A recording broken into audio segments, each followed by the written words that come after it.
राधा स्वामी नाम सुमरे मन मेरा, जन्म सुफल हो जागेरा। राधा स्वामी नाम सुमरे मन मेरा, जन्म सुफल हो जागेरा। साधो सतगुरु दर्शन कर लो,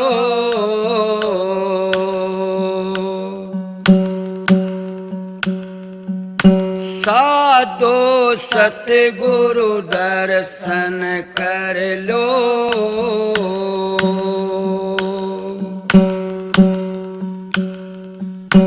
ताड़ मार जो कर सतगुरु समझो, काटो कर्म पूरब लो।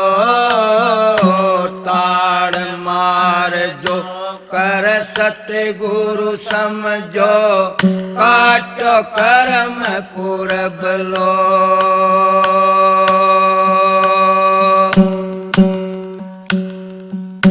लाड प्यार जो करे तुमसे, लाड प्यार जो करे तुमसे, आनंद कोठा भर लो।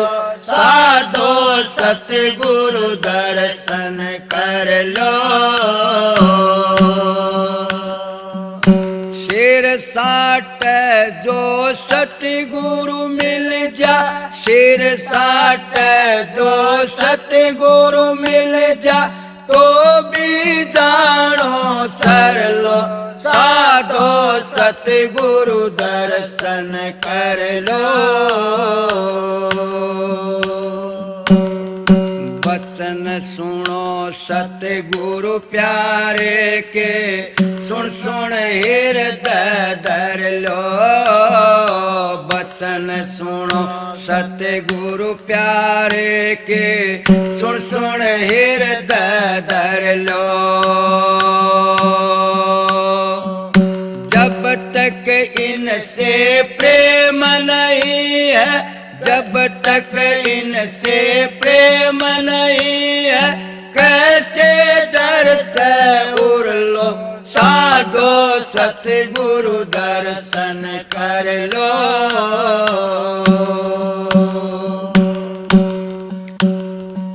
शेर साट जो सतगुरु मिल जा, शेर साट जो सतगुरु मिल जा, तो भी जानो सर लो। साधो सतगुरु दर्शन कर लो।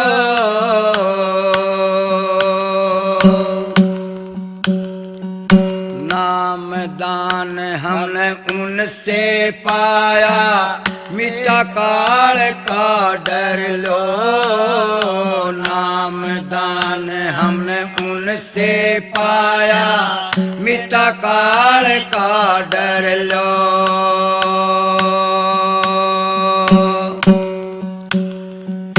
काल जाल से तभी बचोगे, काल जाल से तभी बचोगे, मरने से पहले मर लो। साधो सतगुरु दर्शन कर लो। शेर साट जो सतगुरु मिल जा, शेर साट जो सतगुरु मिल जा, तो भी जानो सर लो। साधो सतगुरु दर्शन कर लो।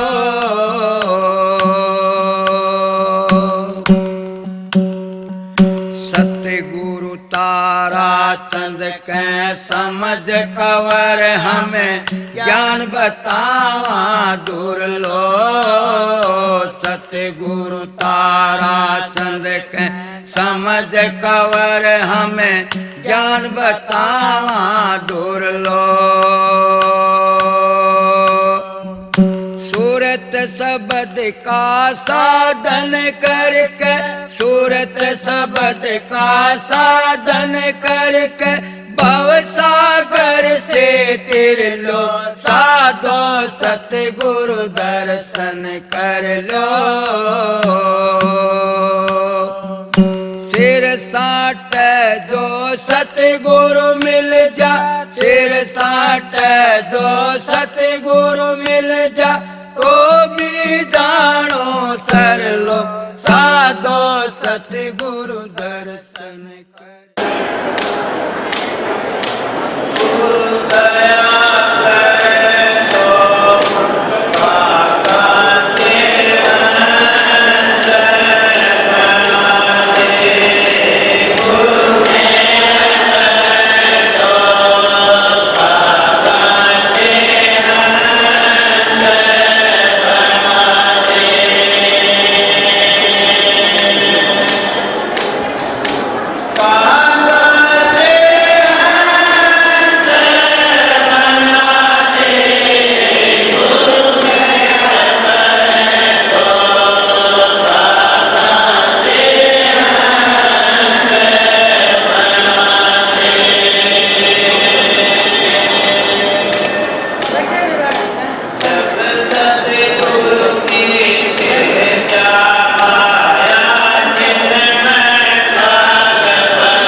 राधा स्वामी,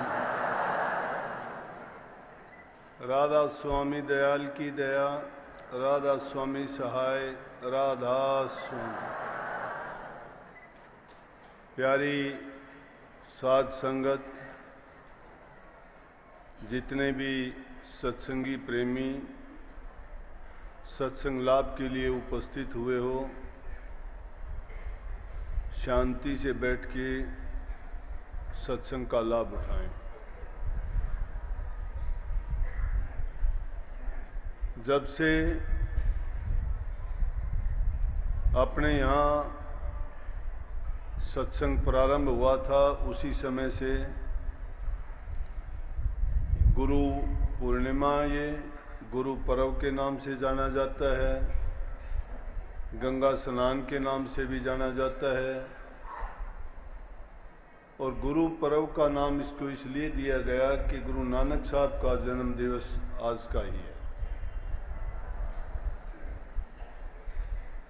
तो जो ऐसे दिन होते हैं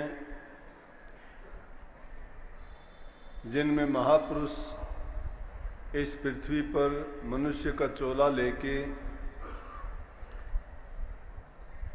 संसार के जीवों को कर्म की मार से बचाने के लिए उनको प्यार का संदेश देके निज घर भेजने का प्रबंध करते हैं।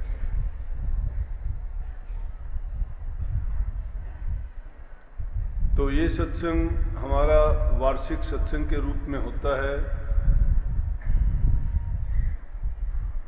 अच्छा मौसम होता है, कल शाम को भी सत्संग था और आज भी मुख्य करके ये दिन इसी निमित्त होता है। लेकिन सत्संग तो हमें एक याद दिलाता है अच्छे काम करने के लिए, सत्संगियों के लिए नित्य एक नया संदेश आता है और सत्संगी अपनी कमियों को देख के प्रयत्न करता है कि उन कमियों को दूर करे। मालिक से, सतगुरु से प्रार्थना करता है कि मुझे नेक रास्ता दिखाओ, मैं किसी के लिए दुख का कारण ना बनूं, जितना मेरे से हो सकता है मैं दूसरे जीवों को सुख दूं, परोपकार के काम करूं, समाज में फैली हुई कुरीतियों को दूर करें, अपने मन की मलिनता और बुराइयों से मुक्त करके प्रभु के चरणों में लगाऊं। तो साफ संदेश संतों ने जीव के कल्याणार्थ दिए हैं। ये जीव आज से नहीं, सदियों से, युगों से भटका हुआ है।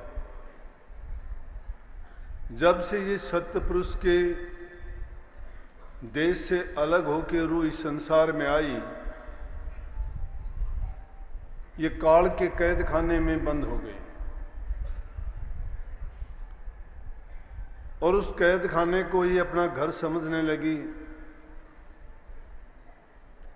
जीवों को पता नहीं है कि हम जहाँ रहते हैं ये देश हमारा नहीं, सत्य पुरुष का नहीं, और यहाँ रूह को कहीं भी आराम, सुख, शांति नहीं है। इसका निज देश तो सत्य पुरुष के चरणों में था, जिसमें वास करके ये आनंद से, प्रेम से, खुशी से रहती थी। वहाँ किसी प्रकार का द्वेष नहीं, बुराई नहीं, आपस में कोई प्रतिस्पर्धा नहीं, ऊंच नीच का कोई भाव नहीं। वहाँ कोई गरीब अमीर नहीं, कोई जाति नहीं। इसीलिए संतों ने उसी संदेश को यहाँ इन जीवों को समझाने का प्रयत्न किया कि ये रूह जिस देश से आई थी सबका एक देश था। यहाँ ये अलग बात है कि 4 श्रेणियों में और 84 खान में अलग अलग इसको शरीर धारण करने पड़ते हैं। ये रूह एक से निकलती है, अगला चोला इसके लिए तैयार होता है, लेकिन रहती इसी चक्कर में है। 84 के घेर फेर में मरना और जीना लिखा हुआ है। अज्ञान में कर्म करती जाती है, कर्म इसका बनता चला जाता है, लेकिन कर्म काटने का इसको ज्ञान नहीं है। उसी अज्ञान के बस ये इस काल देश में, माया देश में विचरती हुई इस देश को अपना मान लेती है। सुख की तलाश करती भी है तो किस चीज की करती है? शरीर के सुख। भोग मिलते हैं तो इंद्रियों के मिलते हैं, लेकिन इंद्रियों के भोग में, शरीर के सुख में जब देखते हैं कुछ दिन के बाद वो सुख, वो भोग दुखों में परिवर्तित हो जाते हैं, तो फिर रूह को कहां शांति मिलती है? संतों ने इसको सही रास्ता दिखाया, समझाने का प्रयत्न किया, लेकिन ये इस देश में रहती रहती इसी देश को अपना मानती है, इसको छोड़ना नहीं चाहती। जिसका भी तुम प्रयास करोगे कि उसको इस कैद खाने से निकाला जाए, सच्चाई का ज्ञान दिया जाए, भेद बताया जाए, नहीं समझते। मस्त है ये उसी में कि किसी भी योनि में जाए, किसी तरह से ये जिए, कितने भी दुख सुख क्यों न हो, संसार की चीजों को अपना मानती हैं। वो बंधन ऐसे बनाए गए कि उन बंधनों में स्वयं बंधती चली गई। बल्कि दादू साहब ने तो इस चीज का इतना अच्छा संदेश दिया।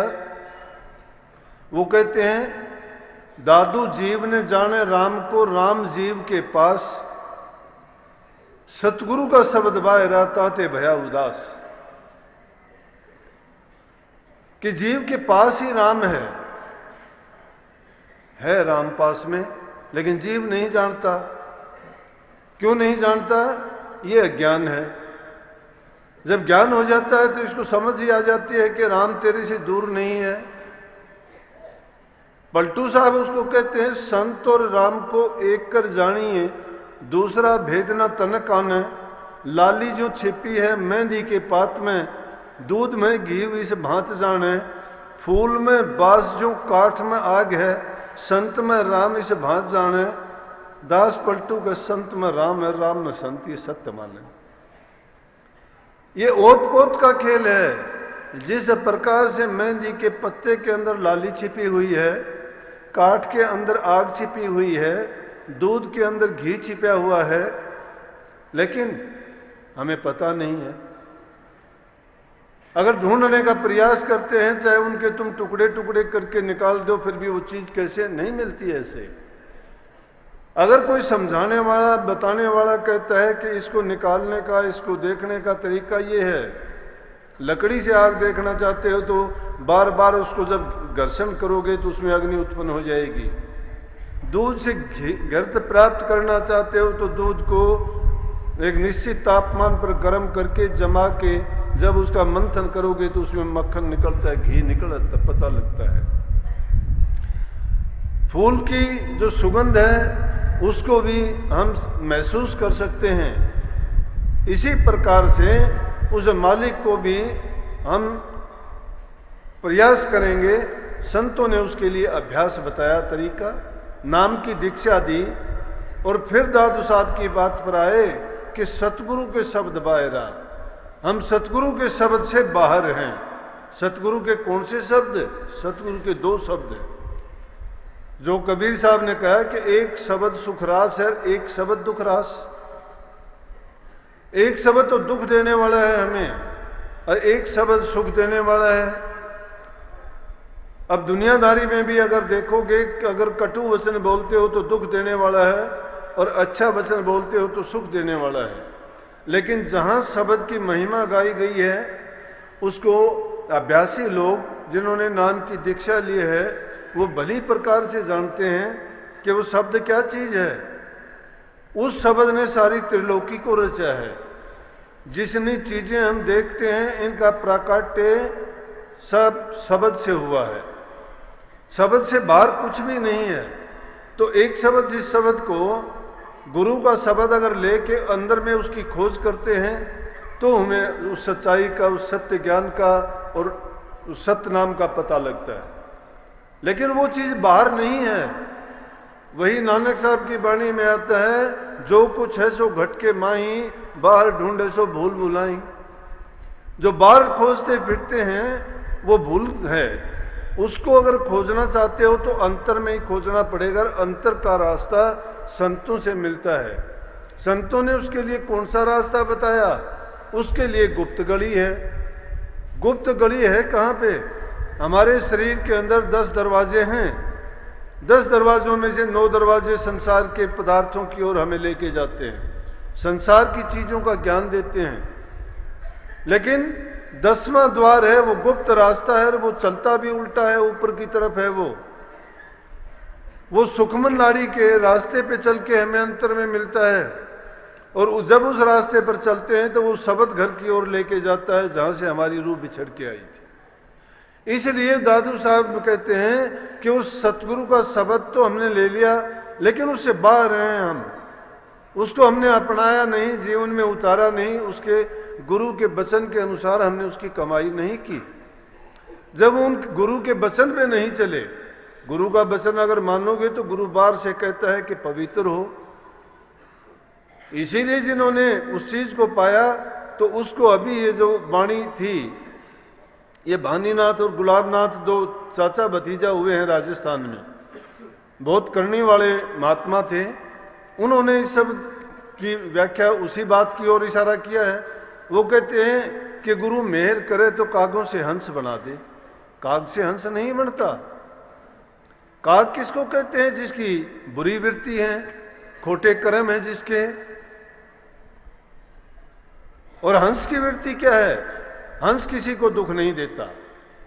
कौवा सबको दुख देता है, सब पक्षियों के साथ कुछ ना कुछ वो करता रहता है, लेकिन हंस किसी भी पक्षी को दुख सुख नहीं देता। वो तो जो भी अगर उससे हो सकता है वो अपने जीवन में मस्त रहता है। अगर समुद्र में भी जाता है तो भी वो मछली मेंढक खाने की बजाय मोतियों को ही खाता है। और मोती सिप में पैदा होते हैं और सिप मरने के बाद ही उससे निकलते हैं। हंस कभी उसको मार के उसका मोती नहीं निकालता। इसलिए हंस की महिमा गाई है।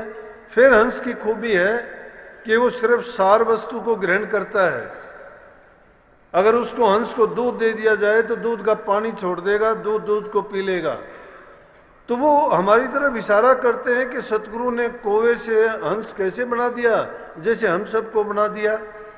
सतगुरु ने हमारी जो बुरी आदतें थी, जो हम बुराइयां करते थे, उनसे बचा दिया। कोई शराब पीता था, कोई चोरी करता था, कोई झूठ बोलता था, कोई झगड़े मुकदमे करता था, कोई ईर्ष्या निंदा करता था। आपस के अंदर हम इन चीजों को अपना के कितने बुरे बने बैठे थे। ये वृत्तियां किसकी थी? ये काग वृत्तियां हैं। तो सतगुरु ने क्या किया कि उन काग वृत्तियों को छुटा के, ये गुण किसमें है? सतगुरु में है। और कोई ये काम नहीं कर सकता। सतगुरु ये काम कर सकता है कि वो गुरु दया करते हैं तो काग से हंस बना देते हैं, लेकिन बनने वाला भी चाहिए। जो आदमी खुद इस चीज के लिए प्रयास नहीं करता है उसको दूसरा कौन बना देगा? अब कितने ही लोग आके मेरे पास कहते हैं, ये बहन आती हैं, उनके घर वाले कोई शराब पीता है, शराब पी के झगड़े मुकदमे होते हैं। एक बुरी चीज को अपना जाने से तो बुरे काम होंगे। आदमी को भी ले आते हैं, वो कहता है ये शराब पीता है। मैं कहता हूं भाई छोड़ तू। बोला जी छूटती नहीं है, अपनाई तूने है। जिसने खुद ने अपनाई है, खुद ने पकड़ी है, उसको छोड़ भी खुद सकता है। दूसरे की ताकत नहीं है कि उसको छुटवा दे। इसलिए जो इंसान खुद तैयार नहीं होता, दूसरा उसकी क्या मदद कर सकता है? तो सतगुरु उन्हीं की मदद करता है जो उस चीज को अपनाना चाहते हैं और मानना चाहते हैं। हम मानना नहीं चाहते तो सतगुरु क्या करेगा?